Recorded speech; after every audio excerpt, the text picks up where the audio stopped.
Hello students, मैं अंजलि पयाल स्वागत करती हूँ आपका आईसीटी वर्चुअल क्लासरूम देहरादून से। कैसे हैं आप सब लोग? उम्मीद करती हूँ आप सब लोग अच्छे होंगे और अपनी लाइफ में बहुत बेहतर कुछ कर रहे होंगे। आज हम बात कर रहे हैं क्लास 10th के साइंस की, और जैसा कि आप लोग जानते हैं चैप्टर चल रहा है कार्बन एंड इट्स कंपाउंड्स, यानी कि कार्बन एवं इसके यौगिकों की बात हम लोग यहाँ पर कर रहे हैं, जिसमें आपने बहुत सारी चीज़ें पहले पढ़ ली हैं, जैसे कि कोवेलेंट बॉन्डिंग क्या होती है, कोवेलेंट बॉन्डिंग का टाइप आप लोगों ने पढ़ा। लास्ट सेशन में हमने इलेक्ट्रॉन डॉट स्ट्रक्चर देखे कुछ मॉलिक्यूल के। आज के सेशन में कुछ और नए टॉपिक्स पर बात करते हैं, तो आइए चलते हैं स्मार्ट बोर्ड की ओर। तो बच्चे चैप्टर 4 हमारा चल रहा है कार्बन एंड इट्स कंपाउंड। जैसे आपको नाम से ही समझ आ रहा है, कार्बन के बारे में पढ़ेंगे और उससे बने हुए यौगिकों के बारे में हम लोग यहाँ पर बात करेंगे। ओके, चलिए, तो क्या क्या पढ़ लिया था? कोवेलेंट बॉन्ड्स हमने यहाँ पर पढ़ लिए थे कि कोवेलेंट बॉन्ड किसे कहा जाता है। ओके, कोवेलेंट बॉन्ड पढ़ा था। तो कोवेलेंट बॉन्ड आपका क्या होता है? जब दो एटम्स के बीच में इलेक्ट्रॉनों की साझेदारी से आपके बंध बनते हैं तो उनको कोवेलेंट बॉन्ड या सहसंयोजी आबंध कहा जाता है। ठीक है ना। इसके बाद हमने इसके टाइप देखे थे, तो 3 टाइप के आपने कोवेलेंट बॉन्ड्स पढ़े थे: single covalent bond, double covalent bond and triple covalent bond. Okay, यानी एकल सहसंयोजी आबंध, एकल सहसंयोजी आबंध, द्विसहसंयोजी आबंध और त्रिसहसंयोजी आबंध के बारे में हम लोगों ने यहाँ पर पढ़ा। ओके, इलेक्ट्रॉन डॉट स्ट्रक्चर देखा था आपने हाइड्रोजन के मॉलिक्यूल का, CH4 यानी मीथेन के मॉलिक्यूल का, CO2 यानी कार्बन डाइऑक्साइड के मॉलिक्यूल का, H2S हाइड्रोजन सल्फाइड के मॉलिक्यूल का, H2O यानी कि जल के मॉलिक्यूल का आपने क्या देखा? इलेक्ट्रॉन डॉट स्ट्रक्चर यानी इलेक्ट्रॉन बिंदु संरचना जिसे आप कहते हैं, वो आप लोगों ने यहाँ पर देखा। ओके, कि कैसे बनाया जाएगा। आज के सेशन में बात करते हैं physical properties of organic compound. ठीक है, जिसमें कि आप बॉइलिंग और मेल्टिंग पॉइंट की बात करते हैं और अट्रैक्शन फोर्स जो उनके बीच में है उसकी बात करते हैं। ठीक है, तो होता क्या है, फिजिकल प्रॉपर्टीज क्या होती हैं आपकी यहाँ पर? अलग अलग तरह से होती है। वो डिपेंड करता है कि आपका जो कंपाउंड है उसकी फिजिकल स्टेट क्या होगी, उसका इंटरमॉलिक्यूलर जो फोर्स ऑफ अट्रैक्शन है वहां पर वो कौन से टाइप का होगा। तो उस अट्रैक्शन फोर्स के टाइप के कारण मेल्टिंग और बॉइलिंग पॉइंट भी इन्फ्लुएंस हो जाते हैं, यानी कि चेंज हो जाते हैं आपके। ठीक है ना। So most of the organic compounds have low boiling point. Organic compound की बात कर रहे हैं तो ज्यादातर ऑर्गेनिक कंपाउंड के लो बॉइलिंग पॉइंट होते हैं और लो ही आपके मेल्टिंग पॉइंट होते हैं, यानी कि आपका जो गलनांक है और क्वथनांक है वो दोनों क्या होगा? कम होगा, due to the weak force of attraction. किसके कारण? क्योंकि कंपाउंड के अंदर क्या है? फोर्स ऑफ अट्रैक्शन भी होगा ना। आप जब ठोस, द्रव और गैस वाला चैप्टर आप पढ़ते थे पदार्थ के बारे में, जब क्लासिफिकेशन उसके देखते थे, तो आप कहते थे कि ठोसों के बीच में अंतर आणविक आकर्षण बल प्रबल प्रकृति का है, तो इसलिए ठोसों को आपको ज्यादा तापमान देना पड़ेगा, लिक्विड में कम होता है, गैसेस में और कम होता है। इसी तरह से आप क्या पढ़ रहे हैं यहाँ पर कि ऑर्गेनिक कंपाउंड के बारे में पढ़ रहे हैं कि वहां पर देखो, कंपाउंड है, कोई पदार्थ है, तो उसके बीच में भी, उसके आपके मॉलिक्यूल के बीच में, मॉलिक्यूल में जो एटम्स होंगे वो आपस में फोर्स के से जुड़े हुए होंगे, फोर्स ऑफ अट्रैक्शन से। तो वो कैसे टाइप का होगा? तो वो आपका वीक फोर्स है, आपका दुर्बल प्रकृति का एक बल है, जिससे कि क्या होगा? उसका मेल्टिंग और बॉइलिंग पॉइंट कम है। देखो, बल, अट्रैक्शन फोर्स अगर कम है तो कम हीट देंगे, कम ही तापमान पर आपका जो पदार्थ है वो मेल्ट हो जाएगा या फिर वो बॉईल करने लगेगा। Okay, then between these molecule the intermolecular force of attraction, most carbon compound are poor conductors of electricity due to the absence of free electrons and free ions. Okay, ज्यादातर carbon compound जिनको आप organic compounds कह रहे हैं वो कैसे होते हैं? पुअर कंडक्टर्स होते हैं, यानी कि आपके क्या होंगे? विद्युत के बहुत अच्छे सुचालक नहीं होते हैं। Okay, due to the absence of free electrons and free ions. किसकी वजह से? उनमें आपके फ्री इलेक्ट्रॉन और फ्री आयंस प्रेजेंट नहीं है, इस वजह से वो बहुत अच्छे कंडक्टर नहीं है। अगर फ्री इलेक्ट्रॉन्स और आयंस है तो बहुत अच्छे कंडक्टर वो होंगे। ओके, तो फिजिकल प्रॉपर्टीज यानी भौतिक गुणों की बात हो रही है ऑर्गेनिक कंपाउंड्स यानी कार्बनिक यौगिकों के। ओके, कार्बनिक यौगिक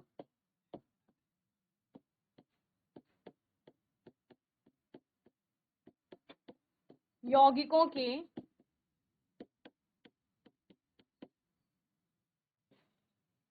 भौतिक गुण। ठीक है, ये आपका टॉपिक है। कार्बनिक यौगिकों के भौतिक गुण में क्या कह रहे हैं? आप कह रहे हो कोई एक मॉलिक्यूल है, हम किसी एक मॉलिक्यूल की बात कर रहे हैं जिसमें ए और बी आपके दो एटम हैं, ये कंबाइन हो रखे हैं। ठीक है, हम इस बॉन्ड की बात कर रहे हैं। ये बॉन्ड या ये बंध आपका कैसा है, वो कह रहा है कि अट्रैक्शन फोर्स जो है वो दुर्बल प्रकृति का है, कमजोर है थोड़ा, ठीक है। दुर्बल प्रकृति का आपका अट्रैक्शन फोर्स है, यानी आकर्षण बल है। तो आप कम तापमान देंगे तब भी आपका क्या होगा, वो मेल्ट होना शुरू कर देगा। आपका कोई ठोस है, ठोस ही तो मेल्ट होता है ना, पिघलता कौन है, जो ठोस होगा, जो ऑलरेडी आपका द्रव अवस्था में है, वो थोड़ी पिघलेगा। तो ये कोई सॉलिड है आपका, सपोज, जो कि क्या है, सपोज ए बी मैं इसको बोल रही हूँ, ठीक है। ये कोई कंपाउंड है, इसको आप क्या करोगे, गर्म करोगे, ठीक है। गर्म करने पर ये क्या होगा, ये मेल्ट होना स्टार्ट करेगा। यही होता है ना। और मेल्ट कब होगा, जब इसका मेल्टिंग पॉइंट आएगा। तो वो कह रहे हैं कि क्योंकि यहाँ मॉलिक्यूल में एटम्स के बीच में दुर्बल प्रकृति का क्या है, आकर्षण बल है।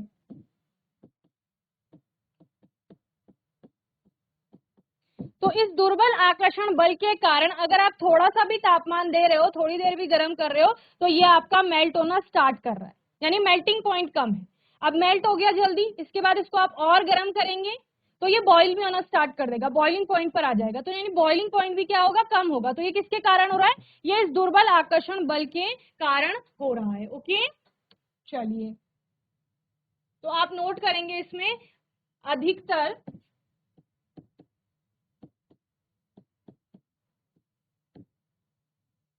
कार्बनिक यौगिकों के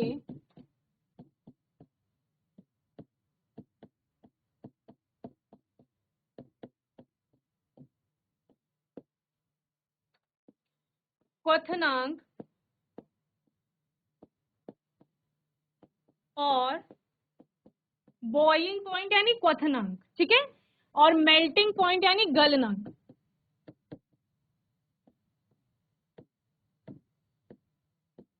कम होते हैं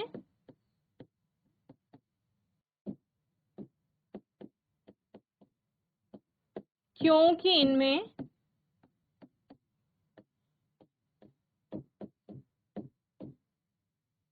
वीक फोर्स ऑफ अट्रैक्शन होता है, ठीक है।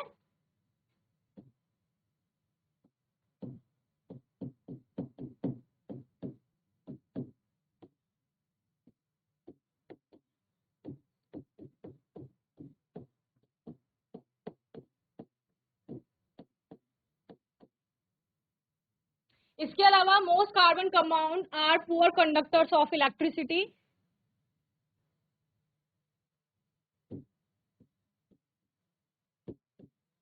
अधिकतर कार्बन के यौगिक विद्युत के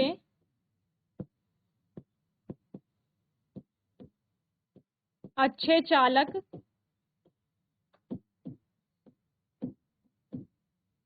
नहीं होते क्योंकि इनमें फ्री आयंस और फ्री इलेक्ट्रॉन्स नहीं है आपके, ठीक है।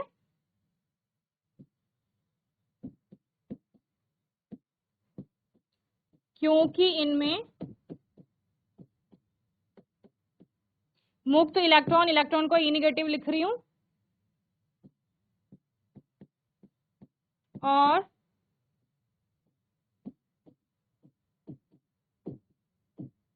मुक्त आयन नहीं होते।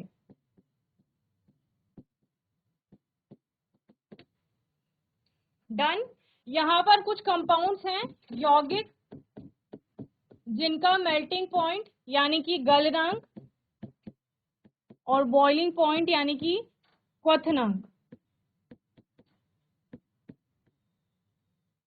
दिया गया है। इसको आप लोग नोट कर लेंगे, ठीक है। पहला है आपके पास एसिटिक एसिड। सिरका देखा है ना आपने, उसमें एसिटिक एसिड प्रेजेंट होता है। मेल्टिंग पॉइंट कितना है, 290 केल्विन में है, देखो टेम्परेचर, और 391 बॉइलिंग पॉइंट है। Chloroform CHCl3 209 melting point, 334 kelvin boiling point. Ethanol आपका 156 melting point and 351 kelvin boiling point. Methane CH4 90 kelvin melting point और बॉइलिंग पॉइंट कितना है, 111। देखो ये केल्विन में है, और केल्विन से आपको डिग्री सेल्सियस में कन्वर्ट करना आता है, 9th का टॉपिक है आपका। तो यहाँ पर आप अगर इसको डिग्री सेल्सियस में देखेंगे तो बहुत कम टेम्परेचर आएगा। तो वही उन्होंने यहाँ पर बोला कि क्या अधिकतर कार्बनिक यौगिकों के क्वथनांक और गलनांक कैसे होते हैं, कम होते हैं। अब कार्बनिक यौगिक क्या है मुझे बताओ, कार्बनिक यौगिक क्या है? नाम से ही समझ आ रहा है कार्बन का यौगिक होगा, यानी कार्बन वहां पर प्रेजेंट होगा। इन चारों कंपाउंड में देखो कार्बन आपको दिख रहा है, जो यहाँ पर एग्जाम्पल लिखे हैं, acetic acid, chloroform, ethanol, methane, सब में कार्बन प्रेजेंट है, तो सारे कार्बनिक यौगिक है आपके। ओके, तो इनके फिजिकल प्रॉपर्टीज में हमने गलनांक और क्वथनांक की बात की, वो कम होते हैं। और दूसरा हमने क्या बोला कि जो कार्बनिक यौगिक हैं वो अधिकतर क्या है आपके विद्युत के अच्छे चालक नहीं है, यानी कि बहुत अच्छी तरीके से इनमें विद्युत धारा जो है वो प्रवाहित नहीं होगी, क्योंकि इनमें क्या नहीं है, मुक्त इलेक्ट्रॉन नहीं है, फ्री इलेक्ट्रॉन्स नहीं है, फ्री आयन नहीं है। ठीक है, आप पढ़ते हैं कि फ्री इलेक्ट्रॉन्स या फ्री आयन से ही आपका क्या होता है, इलेक्ट्रिसिटी फ्लो कर रही है किसी भी चीज में। ओके, तो जब वही प्रेजेंट नहीं है तो आपका ये अच्छा चालक नहीं बन पाएगा। ओके, चलिए समझ आ गया सभी को? हैंड रेस करो, समझ आ गया तो हाथ उठाइए। ठीक है, नोट कर लेंगे जल्दी से।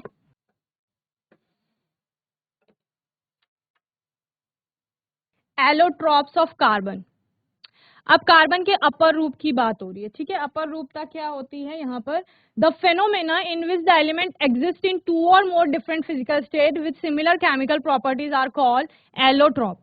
ठीक है, अपर रूपता किसे कहा जाता है? जब आपकी यहाँ पर सिमिलर केमिकल प्रॉपर्टीज होंगी, फिजिकल स्टेट चेंज हो सकती है या वहां पर बॉन्डिंग चेंज हो सकती है, रहेगा कार्बन ही है, कार्बन ही, लेकिन उसके फॉर्म्स चेंज हो जाएंगे। तो 3 फॉर्म हमें यहाँ पर देखने को मिलते हैं, क्या क्या? ग्रेफाइट, डायमंड और फुलरिन। ठीक है, ये तीनों एलोट्रॉपिक फॉर्म्स है कार्बन की, जिनके बारे में आप यहाँ पर पढ़ेंगे। बहुत अच्छे अच्छे प्रश्न इस वाले टॉपिक से आपके बन के आते हैं, जैसे ग्रेफाइट का आ सकता है, डायमंड का आता है, फुलरिन का भी आ सकता है, किसी का भी आ सकता है। तो बहुत अच्छे से इसको पढ़ लेंगे। टॉपिक क्या है आपके? कार्बन के अपर रूप। तो कार्बन आपका 3 अपर रूप दिखाता है। Carbon has 3 main allotropes. Okay, carbon के क्या है? 3 मुख्य अपर रूप है। ओके, पहला क्या है आपका? डायमंड, हीरा जिसे आप कहते हैं। दूसरा क्या है? ग्रेफाइट। और तीसरा है आपका फुलरिन। क्लियर? चलिए,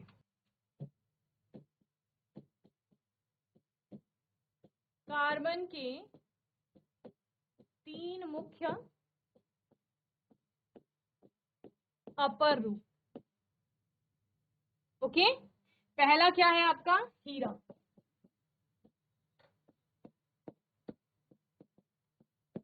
मेटल नॉन मेटल में हीरे को पढ़ा था, याद है? मेटल नॉन मेटल के चैप्टर में। बताओ क्या बताएंगे हीरे के बारे में, बताओ मुझे कुछ, क्या पढ़ा था वहां हीरे के बारे में? डायमंड के बारे में आपने धातु और अधातु यानी मेटल एंड नॉन मेटल का जो चैप्टर था वहां पर क्या पढ़ा था? तो यहाँ पे हमने हीरा, हीरा हमने कहाँ पढ़ा था बच्चों? आपको याद होगा। कार्बन आपकी क्या है? धातु है या अधातु? बताओ, कार्बन धातु है या अधातु है? मेटल है आपकी कार्बन?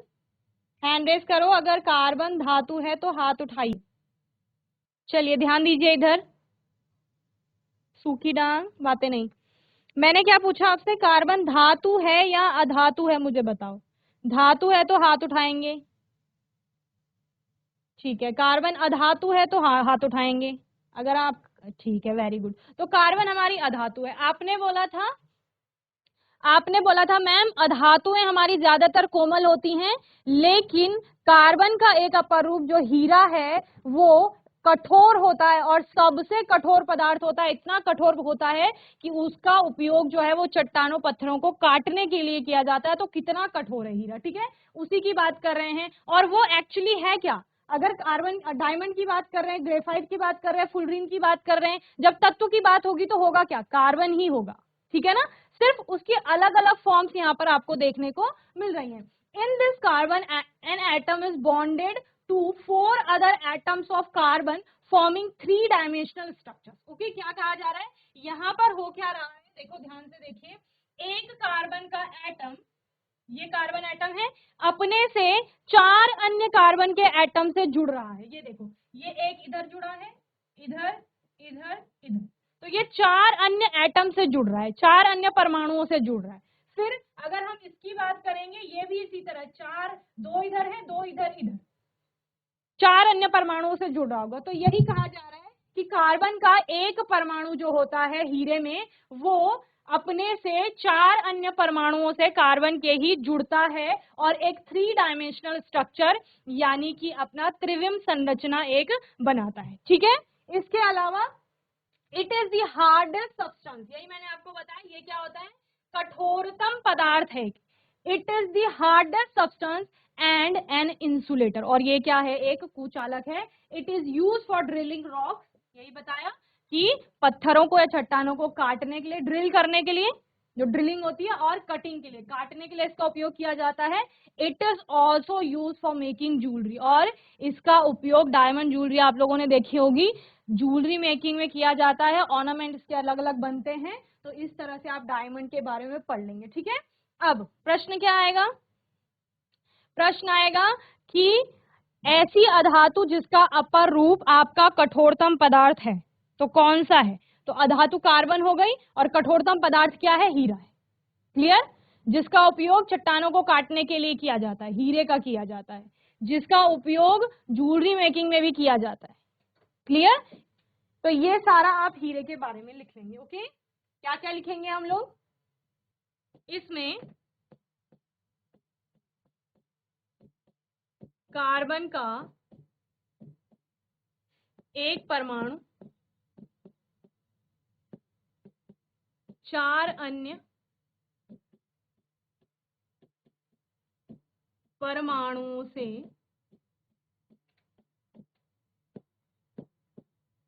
जुड़कर त्रिविम संरचना बनाता है।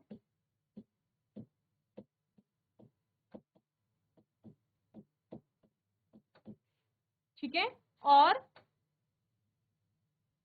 क्या क्या लिखोगे, कठोरतम पदार्थ इसे बताओगे, ये कठोरतम पदार्थ है। उपयोग क्या क्या है इसके,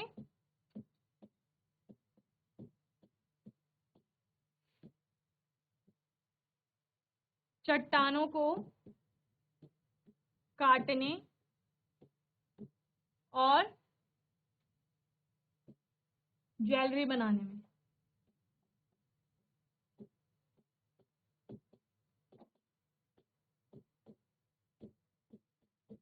और इसको आप इंसुलेटर भी लिख दोगे कि ये आपका कुचालक है। ओके डन, कार्बन हीरा समझ में आ गया, डायमंड के बारे में हैंड रेज करो, समझ आ गया। कुछ नहीं है, कठोरतम पदार्थ है। कठोर का मतलब क्या होता है, जैसे पत्थर होता है ना, हार्ड होता है एकदम, उससे भी ज्यादा हार्ड है क्योंकि उसको काटने में यूज किया जा रहा है। और क्या बोला है, एक परमाणु जो है, ये सपोज आपका एक कार्बन है, ये अन्य 4 कार्बन परमाणुओं से इस तरह से जुड़ा हुआ होगा। ठीक है, और त्रिविम संरचना बना रहा है। उसके बाद ये भी कहीं ना कहीं 4 से जुड़ा होगा, ये भी आपका 4 से जुड़ रहा होगा, ये भी 4 से जुड़ रहा होगा। इस तरह से एक कार्बन का एटम 4 अन्य परमाणुओं से जुड़ करके एक त्रिविम संरचना बना रहा है, और कठोरतम पदार्थ है। उपयोग आपने देख लिए। नेक्स्ट है आपका ग्रेफाइट। अब ग्रेफाइट को कहाँ पढ़ा था मैम, इसको भी हमने मैम मेटल और नॉन मेटल में पढ़ा था, जहां पर आपने बोला था कि मोस्टली जो आपकी नॉन मेटल्स हैं वो आपकी सारी क्या होती हैं, विद्युत की कुचालक होती हैं, यानी उनमें विद्युत धारा प्रवाहित नहीं होती है। लेकिन आपने बोला था कि कार्बन का एक फॉर्म ग्रेफाइट है, जो कि हमारी पेंसिल में भी होता है, उसमें विद्युत धारा प्रवाहित होती है, यानी कि वो गुड कंडक्टर ऑफ इलेक्ट्रिसिटी है।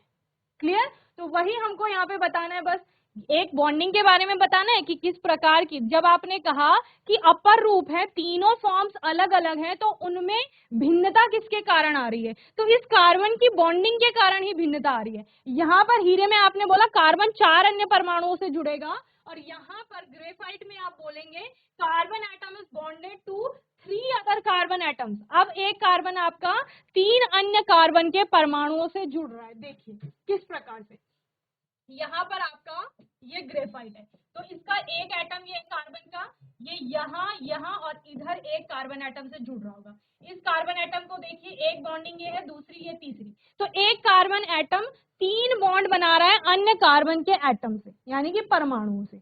इसी के कारण उसमें भिन्नता आ रही है संरचना में। Then it is a good conductor of electricity and use as a lubricant, okay, और किसकी तरह, एक लुब्रिकेंट की तरह भी इसको यूज किया जाता है, ओके।